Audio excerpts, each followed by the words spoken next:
Welcome to our video on investing in your IRA, specifically the pros and cons of lifecycle funds versus individual stocks like VOO. Investing for retirement can be daunting, but understanding different strategies can help you make informed decisions. Today, we're diving into these two popular investment approaches for your IRA. In this video, we will cover various topics to give you a comprehensive understanding of the investment strategies for IRAs. First, we'll look at lifecycle funds, their pros and cons. Then, we'll discuss individual stocks, particularly VOO. Next, we'll explore the possibility of combining these approaches. We'll also touch on considerations regarding retirement age, before wrapping up with a conclusion. Lifecycle funds, also known as target date funds, automatically adjust your asset allocation as you approach retirement. They typically start with a higher percentage of stocks when you're young and gradually shift to bonds as you age. This strategy is designed to reduce risk and protect your investments as retirement nears. Lifecycle funds offer several benefits. First, they simplify asset allocation, taking the guesswork out of investing for you. Second, they automatically reduce risk as you near retirement, shifting from stocks to bonds over time. Finally, they offer convenience and ease of management, as the fund managers handle the investment strategy for you. However, lifecycle funds are not without drawbacks.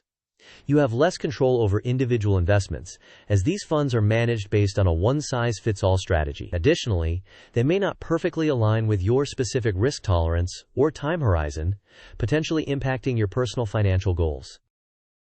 The flowchart illustrates the typical progression of a lifecycle fund. When you're young, the fund is heavily weighted in stocks, offering potential for growth. As you age, it shifts towards bonds, reducing risk. This transition aligns with the target date of the fund and aims to protect your investments as you near retirement.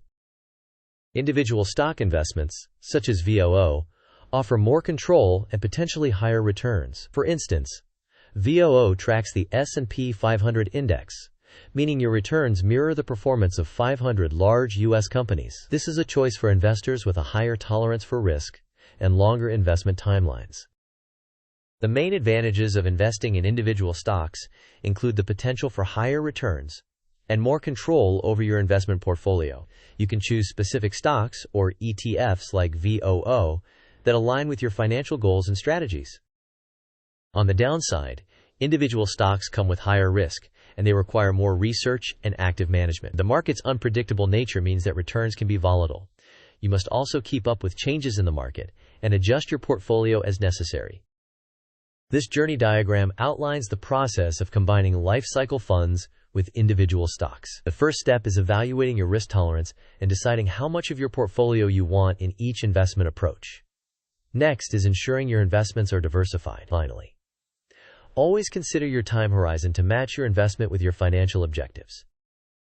It's entirely possible to invest in both a lifecycle fund and individual stocks within your IRA or across multiple retirement accounts. By doing this, you could use a lifecycle fund as the core of your retirement savings while allocating a smaller portion to individual stocks for diversification or higher growth potential. However, it's important to carefully consider your risk tolerance and financial goals before opting for this strategy.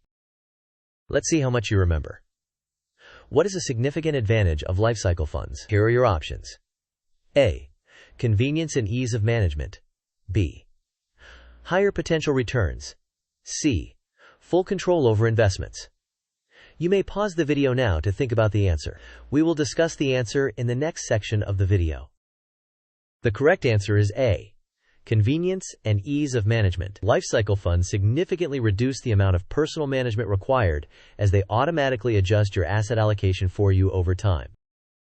When it comes to lifecycle funds, aligning the fund's target date with your expected retirement age is crucial. If you use a fund with a target date significantly beyond your planned retirement date, you'll retain a higher percentage in stocks, thus carrying a higher level of risk. It's advisable to reassess your retirement plans and select a lifecycle fund with a target date that matches your retirement goals. In conclusion, investing in lifecycle funds offers the benefit of convenience and automatic risk reduction. Meanwhile, individual stocks can provide greater control and potentially higher returns, but they require more active management. Considering a combination of both approaches can offer diversification benefits. Ultimately, your choice should align with your retirement goals, risk tolerance, and individual circumstances. Consulting a financial advisor can help you tailor a strategy that works best for you. Thank you for joining us to explore investing in your IRA using Lifecycle Funds versus individual stocks. We hope this video helped clarify your options. Don't forget to like, share, and subscribe to our channel for more insightful content. We'd love to hear your thoughts, so feel free to leave us a comment below.